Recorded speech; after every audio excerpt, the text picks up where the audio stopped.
So, persuasive writing. Who is persuasive in your life? Who is able to persuade you, to sell you on to do certain things? I want you to think about who's persuasive in your life. And then how do they achieve that? How are those people persuasive? So, I have 2 daughters, both at university, both about to finish. They're very persuasive. It's not the language, it's the eyelashes. Okay, they flatter like that, and then Dad does anything. What are the persuasive things in your life? Now, this again is going to be controversial. One way that you can be persuaded is if your emotions are spoken to.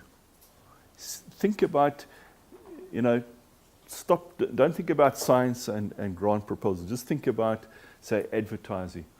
If they appeal to your emotion, or a politician appeals to your emotions, often that is very persuasive. Or you can see the benefit for yourself. Those are the sort of things that are persuasive. Okay, persuasive language. So that's what we've got to start thinking about. How can we make our work persuasive? Is it just the data that will persuade people? No, we've got to use language to persuade. But of course, don't forget your disciplinary roots. Base your arguments in the literature and stepping on the shoulders of the great. Keep it real. So often in grant writing, there's a fine line that you tread. We were talking about using the first person and it becomes informal and whatnot. You can go too far. You can start saying, your opening sentence with, "Hey dude, are you cool?" That's too far. But if you say, the applicant, the PhD student, that's too far on the other side. So there's always a fine line. So think about persuasive language, but also don't forget your disciplinary roots.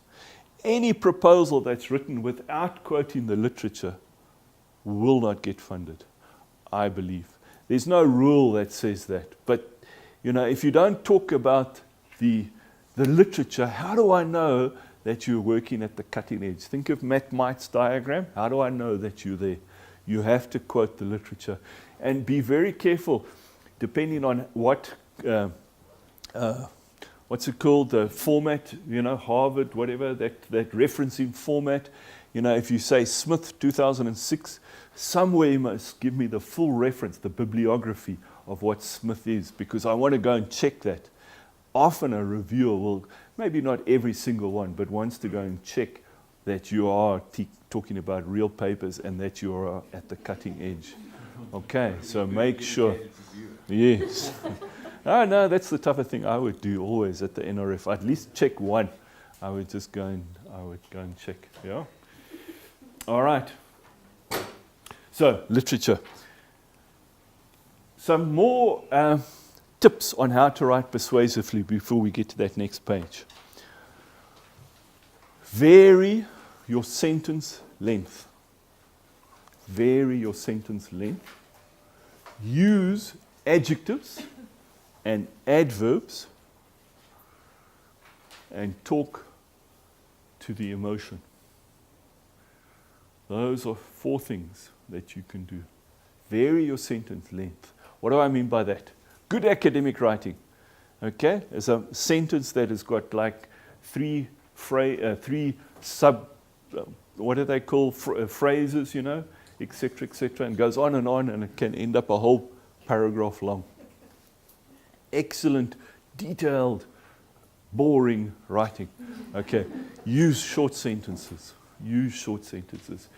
Slip in an adjective and an adverb every now and again. Describes the noun, describes the verb. Yeah? So, typically in our academic writing, we would never say, the results are really exciting. We would say the results are in table 1. And people would go and get excited. All right. So, use those words. And then, talk about emotion. So let me give you an example. In the workshop that I do at CLTD, Center for Learning, Training and Development, on this, we do it in little workshop tables, and we have exercises where we write. We're going to have to adapt it in this room a bit.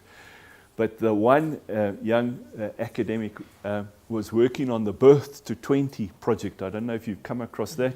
They've been monitoring people from birth to 20, and they're now at about 25 years. They monitor their development in Soweto and their social and their health development. It's a huge database. I think it's over 3,000 people in the database that they've been following. And they've understood a very rapid, in a 10-year period, a problem from malnutrition to obesity. And it's really very serious. And her study was on study of obesity and its terrible effects and all of that.